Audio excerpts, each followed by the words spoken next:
It was a subtle smile. A flicker, really. Like one of those subliminal messages that bored projectionists used to splice into film reels back in the day. It was there for a second, and then it was gone, and Tobias Harris was back to being the measured, monotone pro. This was a few days ago, in the wake of a 110-104 victory over the Raptors that both avenged the Sixers' defeat in Toronto a couple of weeks earlier and served as the surest sign yet that they might yet become the team they'd been alleged to be. Somebody mentioned to Harris that a significant chunk of the 26 points that he'd poured in that night came on buckets that he created for himself off the dribble. It was an innocent observation, and an accurate one, but with a hint of incredulity that Harris felt compelled to address. "Yeah, I mean, that's pretty much been my whole career," Harris said. His tone did not rise to the level of defensiveness. In fact, as he continued his answer, there was a sense of commiseration in his voice. He talked about finding balance in his game, about figuring out his teammates, about assimilating himself with the other four guys on the floor.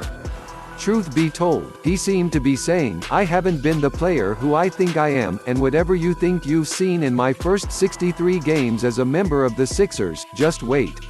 You ain't seen nothing yet. Over the last month or so, we've seen plenty of signs that suggest time will prove him correct." In his last 14 games, Harris is averaging 21.4 points on 16.7 shots with an effective field goal percentage of .556. During that stretch, he leads the Sixers in points, field goal attempts, and plus-minus per game while ranking among the NBA's top 26 in all three categories.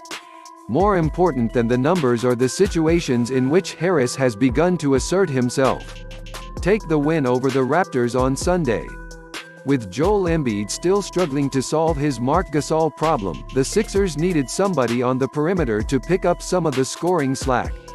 It was the exact sort of situation for which plenty of people predicted doom when Elton Brand sent Jimmy Butler's talents to South Beach this summer.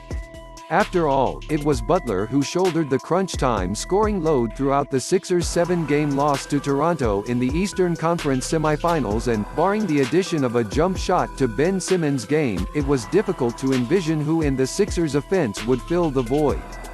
This time around, it was Harris who filled it. With Embiid blanketed by Gasol, Harris turned in one of his best performances of the season, scoring 26 points on 10 of 22 shooting, balancing a 4-for-8 performance from three-point range with a variety of mid-range pull-ups and drives to the rim.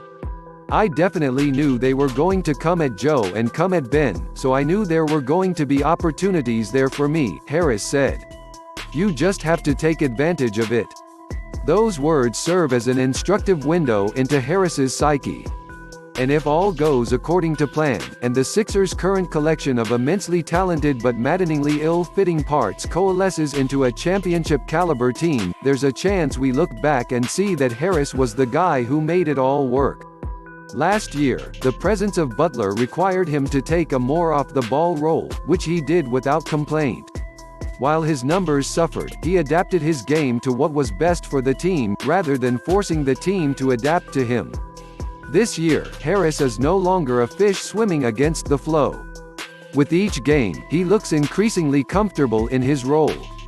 In a 97-92 win over the Nuggets on Tuesday, he scored 20 points on 7 of 17 shooting and finished as the only Sixers starter with a positive plus-minus. There is a unique rhythm to his individual game. The more this starting five plays together, the more in sync he seems. "I pride myself on playing in the flow of the game, and I've done a really good job of being able to do that and being able to really have guys on the team look for me in different spots and get me going," Harris said. "Coach has done a really good job of having that rhythm come my way a little bit faster. It remains to be seen how that rhythm will play once the playoffs begin and the court starts to shrink. The Sixers' best chance at a title still involves Embiid or Simmons taking another step forward in their offensive game."